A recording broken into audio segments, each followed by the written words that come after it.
wabarakatuh. Halo semuanya, perkenalkan nama saya Deva Agesta dengan NIM 24046040. Pada kesempatan kali ini saya akan mempresentasikan tugas untuk memenuhi mata kuliah Media dan Multimedia Pembelajaran Sejarah.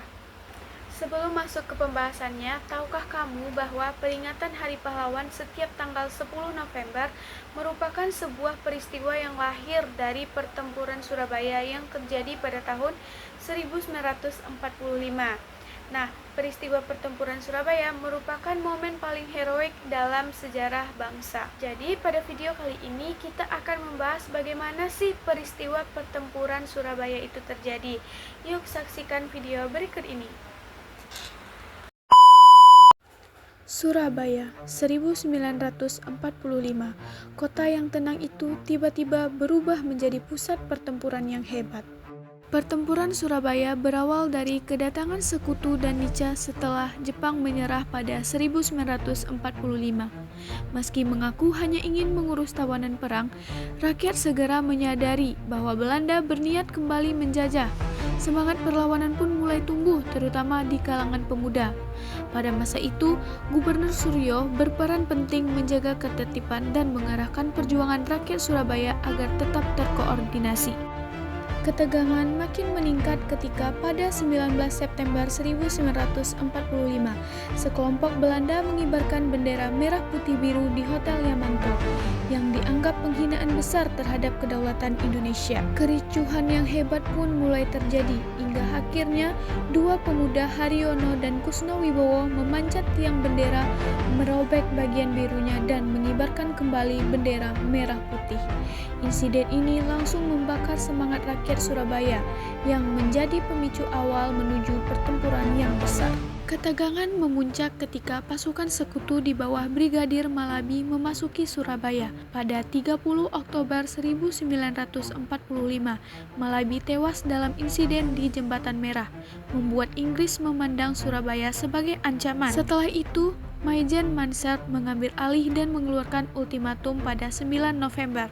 Seluruh rakyat harus menyerahkan senjata sebelum pukul 6 pagi. Rakyat Surabaya tentu menolak tuntutan ini.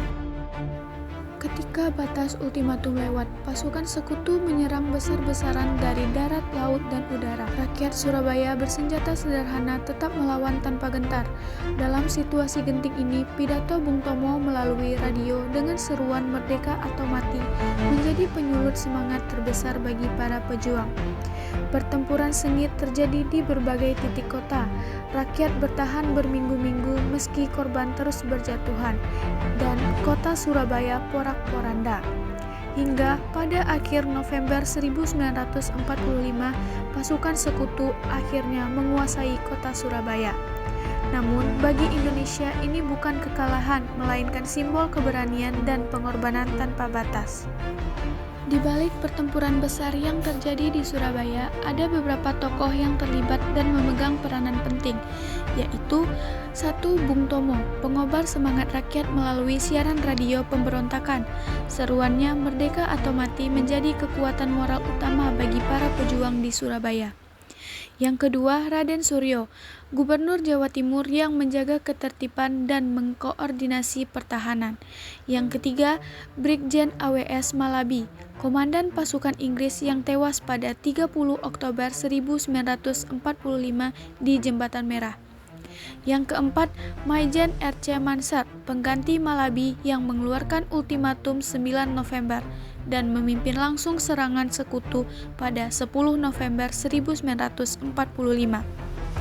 Yang kelima yaitu Haryono dan Kusno Wibowo, dua pemuda Surabaya yang menurunkan bendera Belanda di Hotel Yamanto dan menyisakan bendera merah putih.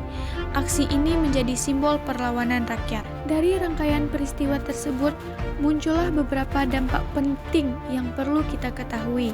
Yang pertama, kerugian fisik dan jiwa. Ribuan orang gugur dan banyak bangunan hancur. 2. Penguatan semangat nasionalis, memperkuat persatuan dan keberanian rakyat dalam mempertahankan kemerdekaan. Yang ketiga, lahirnya Hari Pahlawan, melahirkan peringatan Hari Pahlawan setiap 10 November. Yang keempat, meningkatkan kesadaran politik, membangkitkan kesadaran akan pentingnya mempertahankan kemerdekaan dan masa depan bangsa. Yang kelima, perhatian internasional. Pertempuran ini menarik perhatian dunia dan menunjukkan bahwa Indonesia benar-benar memperjuangkan kemerdekaannya. Nah, dari penjelasan tadi dapat kita tarik kesimpulan bahwa Pertempuran Surabaya 10 November 1945 menunjukkan tekad kuat bangsa Indonesia mempertahankan kemerdekaan dari ancaman penjajahan kembali. Berawal dari penolakan rakyat terhadap Sekutu dan Nica serta insiden Hotel Yamanto, pertempuran besar pun meledak. Meski menimbulkan banyak korban, semangat juang rakyat Surabaya justru menguatkan persatuan dan nasionalisme bangsa. Dari peristiwa inilah makna kepahlawanan kemudian diperingati setiap 10 November sebagai Hari Pahlawan, sebagai pengingat akan pengorbanan para pejuang dalam menjaga kemerdekaan Indonesia. Baiklah, sekian video dari saya. Lebih dan kurang mohon maaf. Assalamualaikum warahmatullahi wabarakatuh.